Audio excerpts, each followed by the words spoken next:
I want to introduce to you DawnMarie Alexander. You know what? I'm just going to have her tell us her last name. I'm sorry, I should have got the pronunciation ahead of time. But she is with Project 21, one of our favorite organizations that is part of the National Center for Public Policy Research.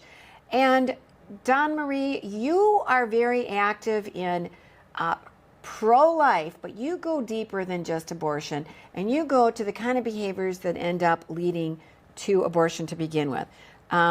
So can you, first of all, welcome to the show. Thank you so much, ladies, for having me. I'm excited to be here today. And tell me, how do you pronounce your whole name? Boursiquot. So it's DawnMarie Alexander Boursiquot. Is that a French name? It is. It's French Haitian. So yeah, okay. It's a beautiful name. Thank you. And you are beautiful, and I'm so thankful that you're coming on to talk about this issue, because it's not usually talked about very much. How about if you lay out what is the situation that you are trying to get people to change their way of thinking on?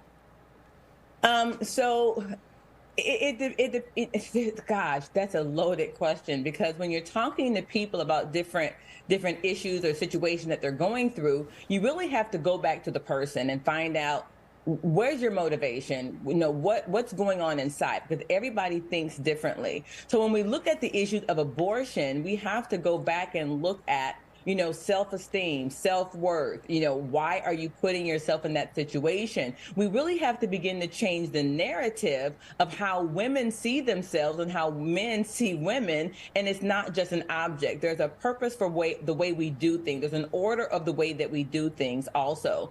Also, when it came to the article on the issues of the MLB issues, you know, we have to go back and look at, why do people say what they say? And both of these issues go back to the issue of identity, whether it be abortion, whether it be racism, whether it be sexism, whether it be how you could perceive yourself in your earth suit. They all have a foundation and an issue with our identity. I feel like in our world, there's a lot of lies and labels that are put on people and that we are taught to believe. And I really love what you do, because empowering people to learn that they are more than the lies and labels that people have placed on them or that they believe about themselves is so important. And learning to love who you are so you can respect yourself. And unfortunately, I don't think that there's really anywhere you can, you know, no one can give you the magic words for that. And you really have to build that. Like it's a lot of work and internal reflection. And thank you for the work that you do to help people really look at who they are so they can change the foundation for them, for their family, for their friends. It's really pivotal, I think, in creating an environment for success. You know, one thing that I believe and I teach, and this is, you have to have some type of spiritual foundation, point blank, period. And if you do not have that, it's going to cause a problem. Now, I'm under the Christian perspective, so my identity comes from my Creator. Depending on where your foundation is, determines where you get your identity. If a furniture builder creates a chair, you can't tell him that it's going to be a table or that it's a bed, because he's the creator, and therefore he determines that. Therefore, when it comes to life, the creator determines life. When it determines race, the creator determines that. And it's that earth suit. The earth suit doesn't define us. The earth suit is just what he decided to put us in. And therefore, that is where our identity lies. And if we don't understand that, and that vacuum has been ripped from our society, then a baby in a womb just becomes, you know, a lump of flesh. And if you are in the earth suit of being Black or Hispanic, or you're on the heavier side, then your earth suit becomes just your identity. And yet we are more than that. And because we have extracted that foundation from our society, we end up with what we have.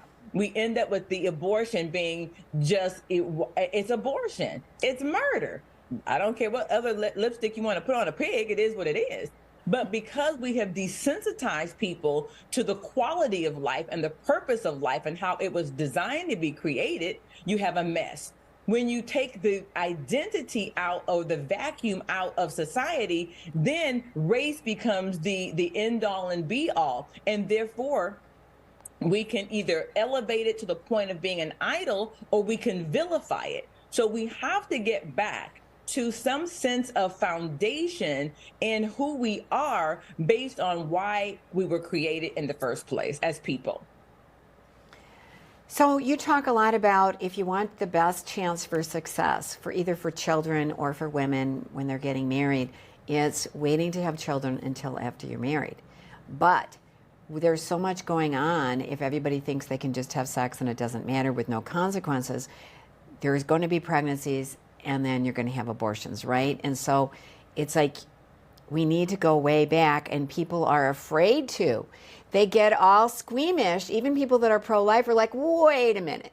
No, you just need good contraception.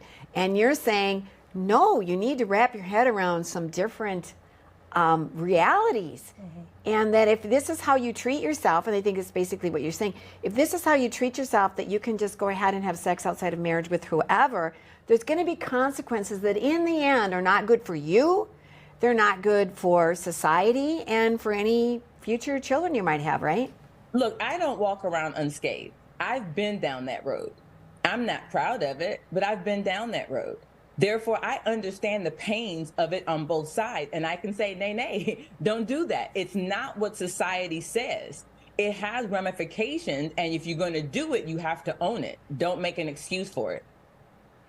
But don't you feel like too, and I mean, I know we can talk about it in the next segment, but we also need to educate and support people and build them up so that they feel like they're worth more and they don't find their worth in having sex with someone, right? Because I think a lot of young women, myself, I went through that phase too, where we didn't feel good enough about ourselves and we were looking for it outside of God or outside of what we could create ourselves. We're going to take a break, and then we're going to talk about that. We're going to talk about also some of the elections in some of the states that have basically putting abortion on the state constitution. So don't go away. We have more to talk about.